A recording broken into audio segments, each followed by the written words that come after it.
message do you think that this sends to guys like Shakur Stevenson and Devin Haney, who've been rumored to want to fight against Tank Davis? All good fighters. All those guys are good fighters, but none of them can fuck with Tank. Period. None of them. None of them. Excellent. I keep telling y'all, he say he's the king. And this Vicious right here. I ain't never seen a king hold his kingdom down when you have a vicious crew come through. We coming through. Hear what I say? We vicious. We ain't just boxing. We doing this. Be prepared. Stop playing with my youngin'. Stop playing with my youngin'. Yes. Gervonta "Tank" Davis is known for his incredible knockout power. He's ended most of his fights early, thanks to his ability to land fight-changing shots with either hand. That kind of raw power is rare and one of the main reasons he's seen as such a dangerous force in boxing.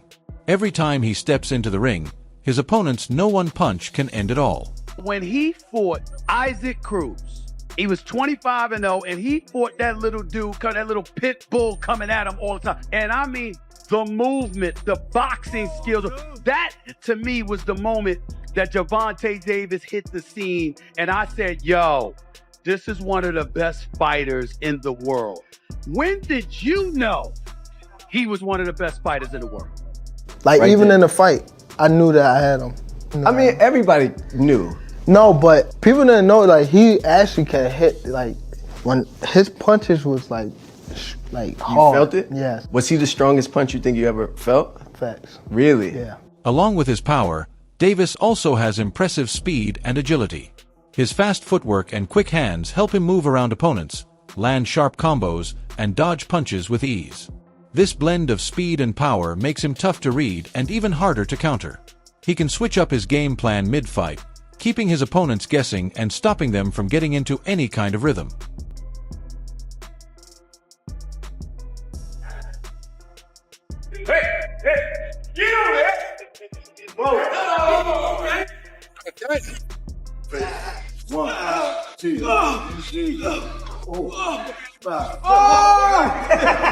Davis's defense plays a key role in his fighting style.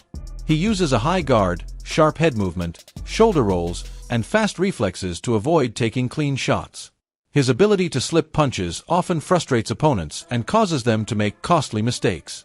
By avoiding damage, Davis saves energy and stays sharp, allowing him to keep up his attack from start to finish. Just a small, unknown guy who used to sit at the top of the boxing world a few years ago by the name of Floyd Mayweather. What happens in that fight?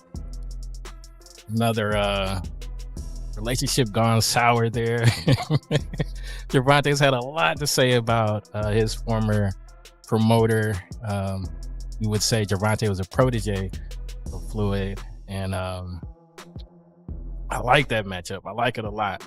Speaking about how what does Gervonta do when he's got somebody in front of him that can be sharp for 12 rounds?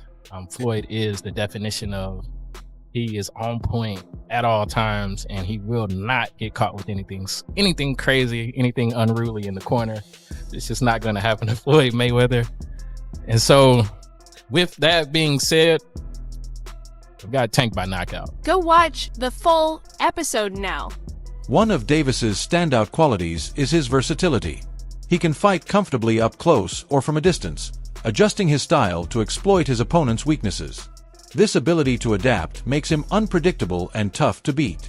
No matter the style, whether it's a heavy hitter, a counterpuncher, or a technical boxer, Davis knows how to handle it and find a way to win. All right. Hey guys, Adriana Jimenez joined here with two-time and current WBA super featherweight champion Gervonta "Tank" Davis. Gervonta, just a couple of days away from headlining your first U.S. base card against Hugo Ruiz, originally against Abner Mares, who we wish a speedy recovery. How excited are you to get inside the ring and give us a great show? I'm very excited, just to be back, just to be back in the ring, give my fans a great show, even the fans all over a great show that's turning in on Showtime.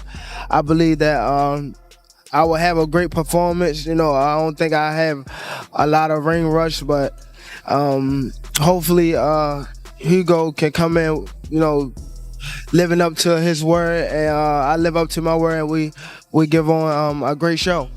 We know that Hugo's been pretty vocal saying that he wants that knockout, that he wants to knock you out. But we know that you're very confident in what you bring. What kind of fight can we expect? Action-packed fight. Off of what he's saying, he's saying that he coming in to knock me out, so he have to bring action, to do that. So I'm ready. Training camp been going great. Davis carries himself with confidence and has a strong, focused mindset.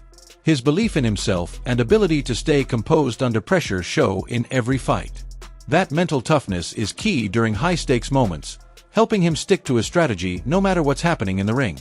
Even when things get tough, Davis stays cool and locked in, a clear sign of his inner strength. The best ones out there is what they don't know, gets less respect for it, but one of the best ones out there. Now his mouth a little different, you know what I'm saying? He's a different kind of character when it comes to the mouth. Yeah. Because that's where he's from. But he's really one of the pound for pound, the best ones of the coup. And I'm gonna tell you why he's the best one of the coup, to me.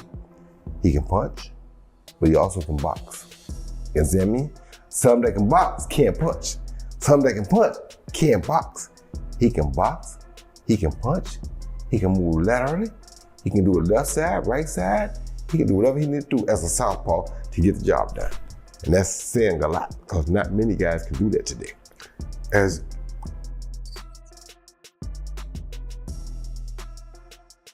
gonna have some music on that bit, huh? Davis's rise in boxing has been carefully shaped by Floyd Mayweather and Mayweather Promotions. This smart matchmaking helped him gain experience, stay active, and build a strong record. Training under Floyd, one of the greatest boxers ever, also gave Davis valuable knowledge and sharp instincts. Tough training camps and intense sparring helped take his skills to the next level. But as Davis's star began to rise, tension between him and Floyd started to show. In a recent interview, Shane Mosley spoke on the situation, comparing it to his relationship with his own son. Mosley said Floyd may have overshadowed Davis by always staying in the spotlight, making it harder for Tank to fully shine on his own. How you feel about Floyd and Tank beefing online?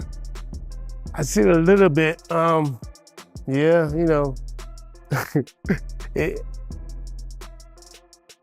I like both guys, so it's like, I know Gervonta has his issues with Floyd, and Floyd has a big ego where he wants to be the man on top, and Gervonta trying to get on top, but it seems like he has to get from under Floyd because Floyd's a big man. You know what I'm saying? And it's kind of hard. It kind of reminds me of me and my son. Like I kind of like got myself away and let him do his own thing and let him have his own glory, his own, his own glory, his own life. You know what I'm saying? So me being there all the time will shadow over all this stuff. Sometimes. Not intentionally. I'm not doing it intentionally. I'm not trying to be like, I don't care about him. I want him to be the best. But me being too close to him all the time takes away a little bit of his shadow, a little bit of his shine. So I need to be, I'm still gonna tell him everything he needs to know. I'll get in the ring with him, spar with him, do all kinds of stuff. But he has his own coach, he has his own manager, he has his own team, he has his own family, he has his own, his own stuff. Things escalated as both Davis and Mayweather took their feud public. Davis began airing his frustrations on social media, accusing Mayweather of putting his own legacy above Davis's success. He felt Floyd was more focused on staying in the spotlight than truly supporting him. In response, Mayweather fired back, calling out Davis's attitude and questioning his work ethic. He made it clear that he expected more respect and appreciation from Tank. Whether it's on social media, whether it's the comments that are being made by both men, Gervonta Davis reacted to, Floyd Mayweather explaining why he did a press conference on the same day that, Gervonta had a press conference, and he said they offered him $1 million for that particular press conference, and Michael Benson reported this, and Gervonta Davis quoted the tweet and said "lol" on top of it, because Gervonta Davis apparently was quoted saying that it doesn't matter how much money a man has, he can still be jealous. Like, why Floyd would be jealous of Gervonta Davis? Gervonta Davis, I like Gervonta Davis. I think he's a very exciting talent, very good fighter. He was telling me just stay calm. I always like to listen to Floyd when it comes to big stages like this, because he's the only one that been in my shoes and been like in these type of fights. You know what I mean? So I always try to stay close to Floyd when stuff like this happens. You know what I mean? Just to keep me humble and, you know, like, have me on the right track. You know what I mean? So I always appreciate Floyd for being in my corner, having my back. Always, you know what I mean? So it's always a big love for Floyd Mayweather. Davis is always in top shape when he enters the ring. His conditioning lets him keep up a fast pace while maintaining his power and speed from start to finish. Being that fit not only boosts his performance, but also helps him avoid getting tired in the later rounds, something that can make a big difference in close fights. Like day one in the camp, I start running probably like, it's different times. I might don't feel like running in the morning. I might run at night. It all depends what fit you. Like, I run in the morning. If I don't, I'll run at night. Train probably like 2 or 3. If I want to do something again, I train at night. Or I run. And that'll be it. But when I'm in camp, I really don't go outside. Like, it's hard for me to go outside. So I just be in the gym and home. That's it. Like, I don't go nowhere. Some people just go away and be... But you specifically? Me? First of all, I get a camp house, you know, out here. Like day one in the camp, I start running probably like, it's different times. I might don't feel like running in the morning. I might run at night, you know. It all depends what fit you. Like, I run in the morning. If I don't, I'll run at night. Train probably like 2 or 3. If I want to do something again, I train at night. Or I run. And that'll be it. But when I'm in camp, I really don't go outside. Like, it's hard for me to go outside. So I just be in the gym and home. Davis has a sharp ring IQ, showing a deep understanding of boxing strategy that's rare for his age. He can read opponents, predict their moves, and make quick decisions that give him an edge. This smart approach, paired with his physical skills, makes him a tough challenger who can outsmart and outfight anyone he faces. So can you confirm or deny Lamont Roach would be the backup? No, Lamont Roach and Tank got a history together, an amateur history where they went back and forth as amateurs. You know what I'm saying? It's not a bad fight.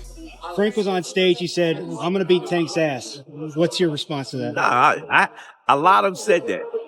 A lot of them said that, and I want him to have that attitude because, again, I know what's under the hood with him. He's forward built tough. While not part of his actual boxing skills, Davis's popularity and strong fan support add to his aura of invincibility.